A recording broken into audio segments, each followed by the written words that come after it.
ये हमारा दोगलापन है। बोला पेट पे जब लात लगती है तो इंसान को फिर अगला बुरा लगने लगता है। अबू जहल जो था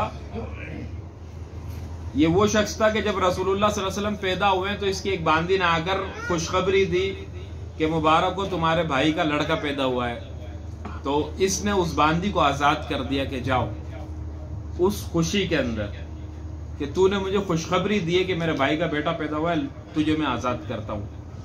लेकिन जब रसूलुल्लाह सल्लल्लाहु अलैहि वसल्लम बड़े हो गए और ऐलान नबूवत हो गया, अब जो अल्लाह के रसूल का मुखालिफ है सबसे बड़ा वो अबू जहल है। क्यों है?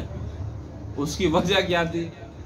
उसकी वजह ये थी कि अबू जहल खाना काबा की मस्जिद की कमेटी का खजांची था। खाना काबा की मस्जिद की कमेटी का खजांची था। ये जितने कुरैश मक्का थे ना, इनको रसूलुल्लाह सल्लल्लाहु अलैहि वसल्लम से सबसे ज्यादा चिढ़ क्यों थी? ये अजीब इत्तेफाक है। और आज भी यही होता है।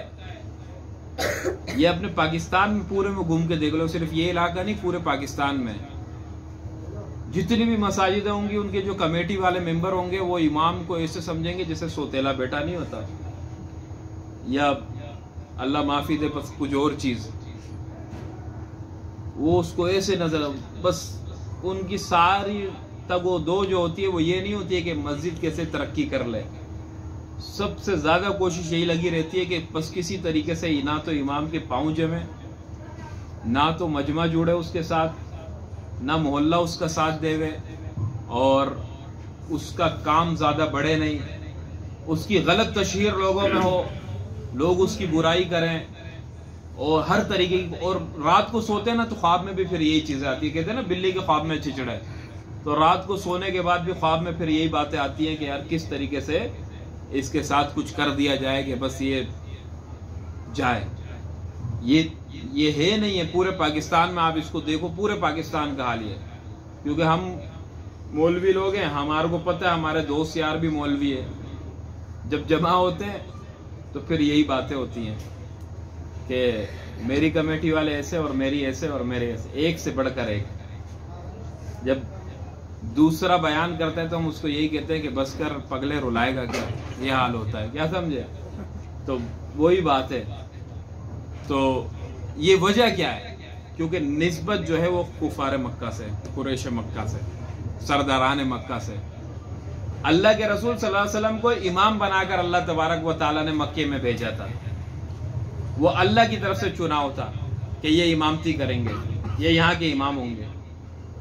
लेकिन रसूलुल्लाह सल्लल्लाहु अलैहि वसल्लम ने काम शुरू किया किन पर? जो नौजवान थे, नौजवानों पे काम किया। क्यों? क्योंकि किसी भी मुस्तकबिल, किसी भी इलाके के, किसी भी मुल्क के, किसी भी शहर के मुस्तकबिल के जो मामार होते हैं ना, वो नौजवान होते हैं।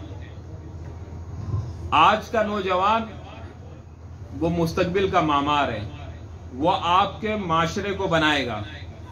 अगर आज के नौजवान को आप जिस नजरिए और जिस अकीदे पर डाल दोगे, जिस तरीके पर डाल दोगे, आपका मुस्तकबिल, आपका इलाका, आपका शहर वो उसी अकीदे का और उसी तरीके का होगा। अगर नौजवानों में शऊर पैदा हो गया तो मुस्तकबिल के अंदर जो तुम्हारे बुजुर्ग होंगे वो सारे के सारे बाशऊर होंगे। क्यों? क्योंकि वही जाकर बुजुर्ग बन जाएंगे ना। तो नौजवान जो होता है ना, असल में मेहनत जितनी भी, मतलब अंबिया आए या सुलहा आए, वो उन सब के सब ने जो है वो जवानों के ऊपर मेहनत की।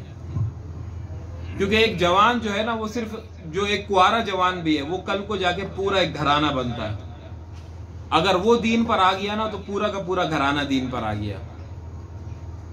तो अल्लाह के रसूल सल्लल्लाहु अलैहि वसल्लम ने जवानों पर मेहनत की।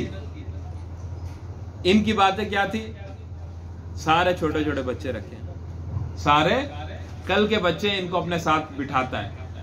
ये बातें कुरैश मक्का की थी, ये किसी कमेटी वालों की नहीं बता रहा हूं। कुरैश मक्का अल्लाह के रसूल पर एतराज करते थे, देखो सारे जवान बिठाए हुए हैं।